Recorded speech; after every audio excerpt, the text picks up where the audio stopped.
Bom, meus amigos, com vocês Cristiano para o canal Camarada Comissário, nosso canal de filosofia, relações internacionais, geopolítica, dentre outros assuntos. Hoje eu quero fazer uma leitura para vocês, mas antes de fazer uma leitura eu quero saber se vocês já se inscreveram no meu canal. Se vocês se inscreveram no canal Camarada Comissário, ativem o sino que assim vocês irão receber as notificações para os novos vídeos do canal. Hoje eu quero fazer uma leitura para vocês dessa obra fantástica, essa obra que eu diria toda pessoa afiliada ao pensamento de Joseph Stalin deve conhecer essa obra do pesquisador, médico e historiador belga Ludo Martens, chamada Stalin, um novo olhar. Eu li essa obra pela primeira vez, ainda na década de 90, em língua inglesa, quando ela não estava disponível em português, e a impressão que você tem quando você lê essa obra é que você foi enganado praticamente durante toda a sua vida a respeito do período de Joseph Stalin. Por quê? Porque, em geral, fontes pró-americanas e fontes também pró-União Europeia tendem a apresentar a figura de Joseph Stalin como sendo uma espécie de demônio. Alguns, inclusive, se passando por comunistas, tentam apresentar Joseph Stalin como sendo alguém que sabotou o movimento comunista a partir de dentro. Alguém que, digamos, perseguiu os próprios comunistas como sendo um traidor da causa comunista. E que a razão para o fim do socialismo não estaria em Yeltsin ou Khrushchev, ou ainda nas forças capitalistas que constituíram um cerco à União Soviética durante dezenas de anos, mas sim no todo-poderoso e malvado Joseph Stalin. O que é, na realidade, uma imagem caricaturesca, uma imagem que não corresponde à realidade, não corresponde aos fatos históricos. Stalin era um ser humano, Stalin foi um governante da primeira metade do século XX, durante grande parte do seu período, foi exatamente a primeira metade do século XX. Então, é claro, impossível você isentá-lo de erros. Erros certamente aconteceram durante seu período, mesmo porque só não erra quem nada faz. E quando se trata de um governo revolucionário, um governo que mudou muita coisa na estrutura do que era a Rússia antes e do que foi a Rússia depois, aconteceram erros, mas que esses erros jamais devem ser hiperbolizados ou utilizados para qualquer processo de demonização do sistema soviético. Foi exatamente por isso que o Ludo Martens escreveu essa obra fantástica, Stalin, um novo olhar, uma obra inclusive prefaciada pelo saudoso Oscar Niemeyer. Oscar Niemeyer escreveu aqui: durante muitos anos, mesmo entre pessoas de esquerda, havia um certo constrangimento em falar de Stalin, como se isso demonstrasse uma desatualização cultural e política lastimável. Jamais me conformei com isso. Sempre manifestei o meu apreço pelo grande herói de Stalingrado, a figura máxima da luta contra o nazismo. Um dia, os que se recusavam a discutir o velho Stalin vão perceber que estavam enganados, iludidos pela campanha odiosa movida pelas forças mais reacionárias que este livro de Ludo Martens também revela. Isso aqui vai de encontro a uma coisa que recentemente disse o comandante Robinson Farinazzo, de que podem anotar: Stalin na Rússia será reabilitado. Stalin na Rússia será reabilitado por quê? Stalin interessa tanto as forças de esquerda, como um promotor do desenvolvimento e da justiça social, da construção do socialismo, da vitória contra o nazismo e, na realidade, de tantas outras vitórias, como também interessa mesmo a uma parte da direita russa, como alguém que produziu a fase da acumulação de capital. A fase da acumulação de capital, a industrialização do país, afinal de contas, muitos empresários russos hoje têm em suas mãos empresas que foram construídas na época de Joseph Stalin, têm contratos, talvez, com tais empresas, conhecem a dinâmica industrial do país exatamente por aquilo que foi deixado por Stalin, Stalin é visto por muitos empresários russos como um diretor efetivo, e, aliás, não apenas empresários russos, mas também empresários de outros países. De países como, por exemplo, os Estados Unidos da América e mesmo do Japão. Há, inclusive, teses, eu não vou falar dessas teses aqui nesse vídeo, porque isso é um assunto mais longo, de que o milagre japonês teria sido, em parte, baseado nos sucessos econômicos da União Soviética da época de Joseph Stalin.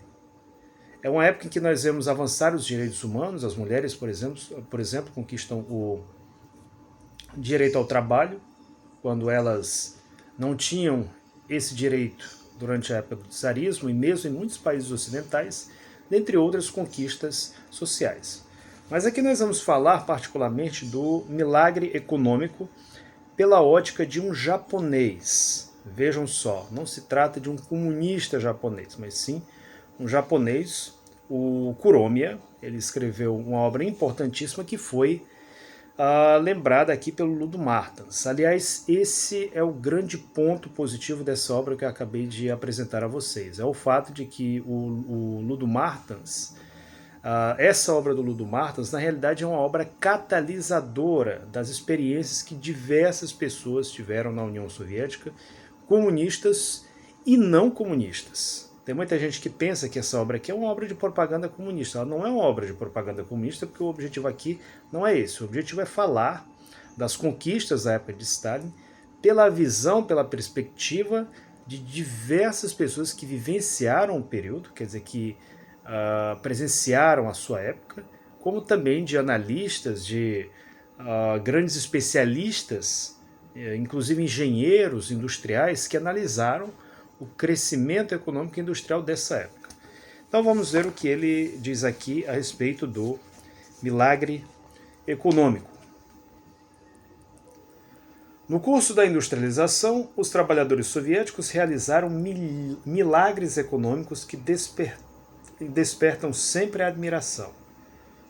Kuromiya conclui seu estudo sobre a industrialização stalinista nestes termos: a abertura realizada pela Revolução de 1918 e 1931 lançou as fases da expansão industrial notável dos anos 30, que salvou o país durante a Segunda Guerra Mundial. Ao final de 1932, o produto industrial bruto, quer dizer, o PIB, o PIB seria o produto interno bruto, aqui é o produto industrial bruto, tinha mais que dobrado em relação a 1928. À medida que os projetos do primeiro plano quinquenal entravam, um após o outro, em operação na metade de 1930, a produção industrial conheceu uma expansão extraordinária. No curso dos anos 34 e 36, o índice oficial mostrava um aumento de 88% para a produção industrial bruta. No curso da década de 27 e 28, a 1937, a produção industrial bruta aumentou de 18,300 milhões de rublos para 95,500 milhões. A produção de aço passou de 3,3 milhões de toneladas para 14 milhões. O carvão de 35,4 milhões de metros cúbicos para 128 milhões. A potência elétrica de 5,1 bilhões de quilowatts-horas para 36,2. A de máquinas ferramentas de 2.000,98 unidades para 36.120. Mesmo eliminando os exageros, pode-se dizer com certeza que as realizações causam vertigem. Isso aqui é uma citação da obra de Kuromiya. Lenin tinha exprimido sua confiança na capacidade do povo soviético em construir o socialismo em um só país, declarando: o comunismo é o poder soviético mais a eletrificação do país inteiro. Aqui é importante a gente entender que a energia elétrica ela era uma das tecnologias mais avançadas do início do século XX. Basta você observar, por exemplo, o que é que acontece quando cai uma chuva em uma cidade e essa cidade fica sem energia elétrica. Basicamente a vida para a partir dali. Imagine uma cidade grande como São Paulo, por exemplo, uma cidade como Rio de Janeiro, sem energia elétrica. A cidade para, não tem como as pessoas produzirem, não tem como as pessoas trabalharem. Imaginem uma montadora de veículos sem energia elétrica. Imaginem uma fábrica da Embraer sem energia elétrica. Quanto que a empresa não sai perdendo em razão exatamente dessa perda? Imagine um supermercado perto da sua casa sem energia elétrica. Uma academia sem energia elétrica. A energia elétrica ela é essencial, ela é basicamente tão essencial para a indústria, para a vida econômica de uma economia moderna, quanto, por exemplo, as veias, né? O sangue é essencial para o corpo humano. Eu talvez poderia comparar a energia elétrica e a economia como o sangue e a vida de um ser humano. Se o sujeito fica sem sangue, ele simplesmente, né, se ele tem ali se o sangue dele para de circular, esse cara tem um gravíssimo problema. Se o coração dele para de bater, a pessoa morre. E a mesma coisa acontece com a economia que não tem energia elétrica. Então isso é exatamente o comunismo, é o progresso, é o desenvolvimento colocado a serviço daqueles que trabalham nesse sistema, colocado a serviço exatamente do povo trabalhador. É por isso que eu não entendo essas pessoas que muitas vezes, quando a gente fala em comunismo, vem falar de Pol Pot, porque Pol Pot não falava em industrialização, Pol Pot não falava em eletrificação. Pol Pot, ao contrário de Lenin, não falava em aumentar o potencial produtivo, o potencial de geração de energia elétrica de um país como o Camboja. O Pol Pot era filho de uma família de latifundiários no Camboja e queria exatamente transformar o Camboja em um grande fazendão. Países como, por exemplo, Cuba, perseguiram o objetivo de Lenin. Fidel Castro, ele inclusive chegou a tentar construir usinas nucleares em Cuba para ali criar, por assim dizer, um novo coração. Infelizmente foi um projeto abandonado em razão da crise dos mísseis, em razão da pressão dos americanos e não foi retomado.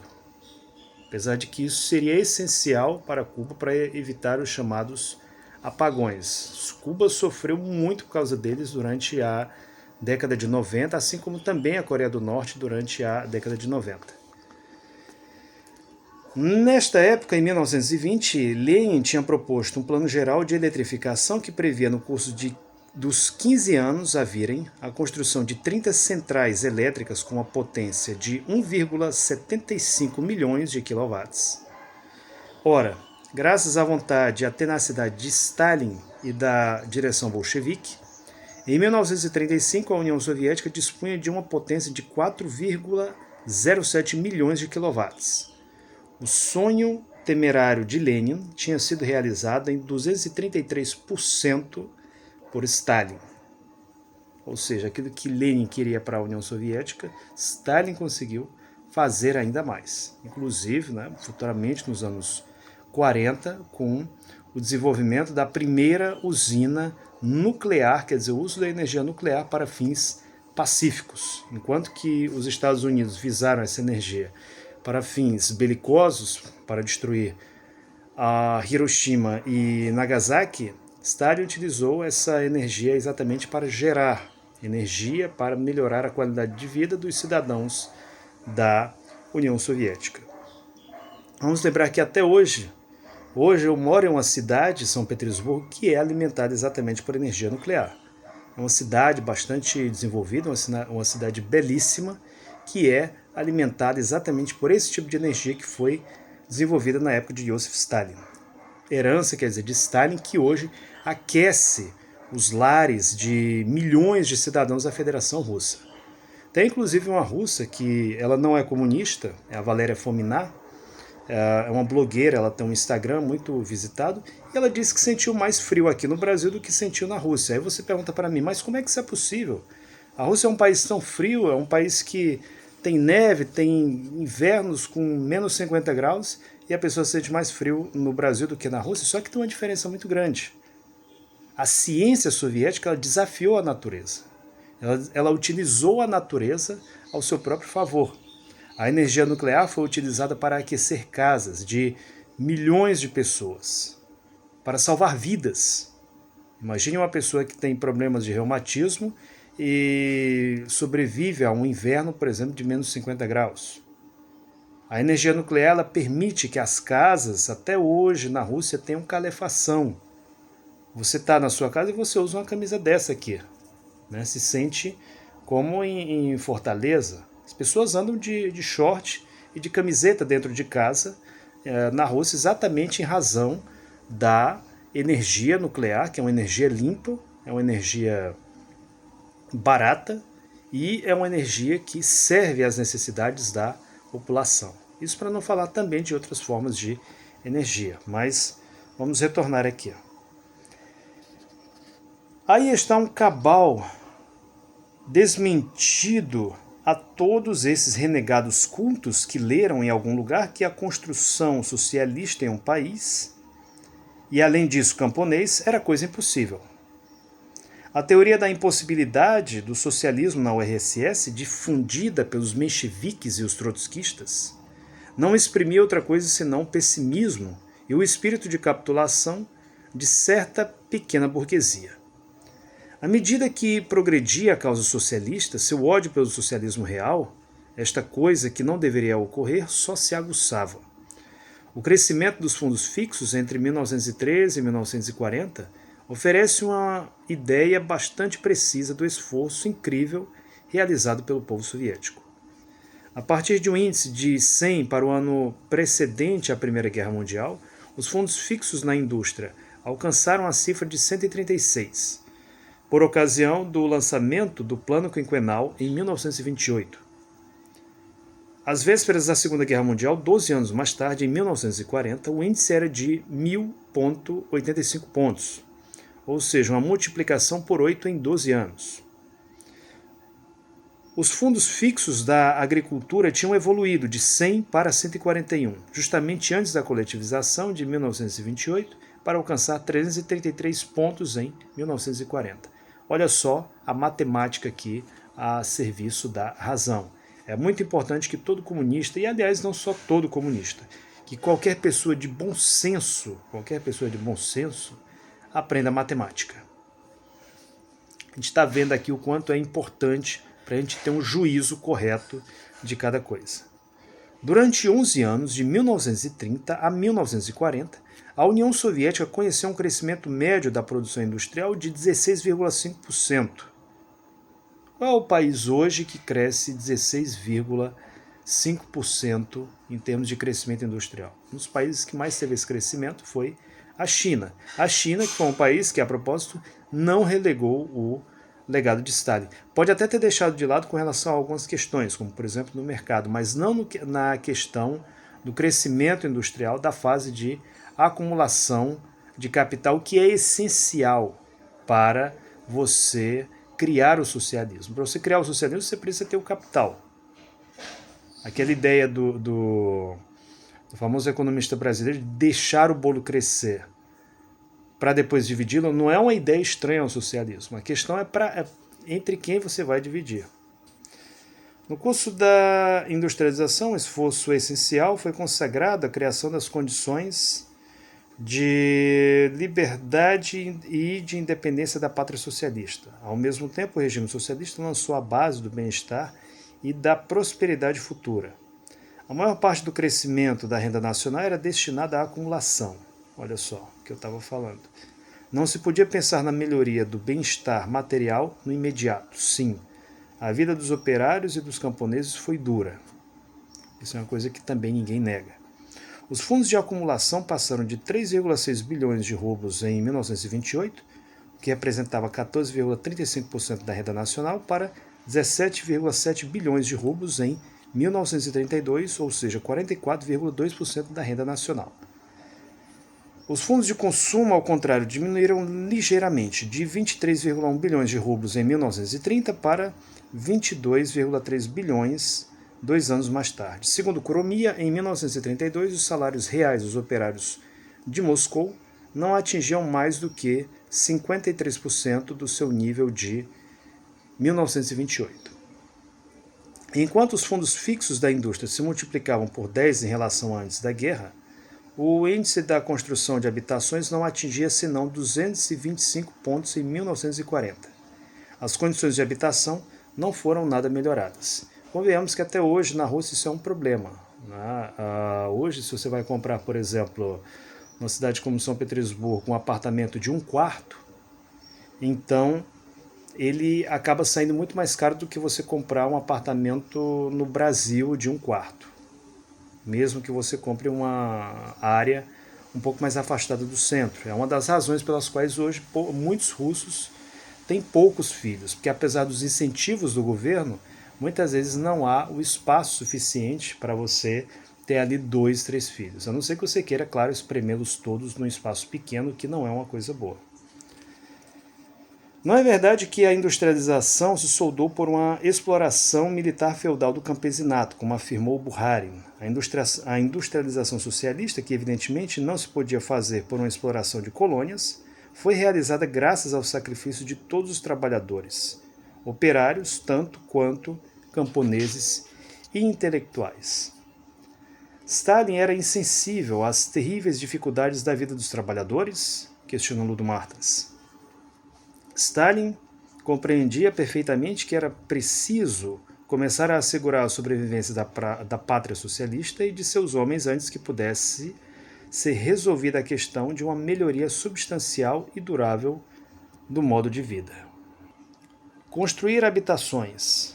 Mas os agressores nazistas tinham destruído e incendiado 1.710 cidades e mais 70 mil vilas e lugarejos, deixando 25 milhões de habitantes sem abrigo. Tem país que nunca passou por uma guerra como a União Soviética passou e tem tudo isso aí em termos de pessoas sem abrigo. Em 1921, a União Soviética era um país arruinado, ameaçado em sua independência por todas as potências imperialistas. Em 20 anos de esforços titânicos, os trabalhadores construíram um país que podia fazer frente à potência capitalista mais desenvolvida da Europa, a Alemanha hitlerista. Que os antigos e futuros nazistas se excitassem contra a industrialização forçada e os terríveis sofrimentos impostos ao povo, isso se compreende. Mas que homem consciente da Índia, do Brasil, olha Ludo Martens falando aqui do Brasil, da Nigéria, do Egito, pode se impedir de sonhar? Depois de sua independência, quanto o povo desses países, os 90% de trabalhadores, sofreu? E quem tem tirado proveito desses sofrimentos? Os trabalhadores desses países têm aceitado esses sacrifícios com plena consciência, como era o caso na União Soviética? E os sacrifícios do operário indiano, brasileiro, nigeriano, egípcio, lhes têm permitido pôr de pé um sistema econômico independente capaz de resistir ao imperialismo mais feroz, como fez o povo soviético nos anos 20 e 30?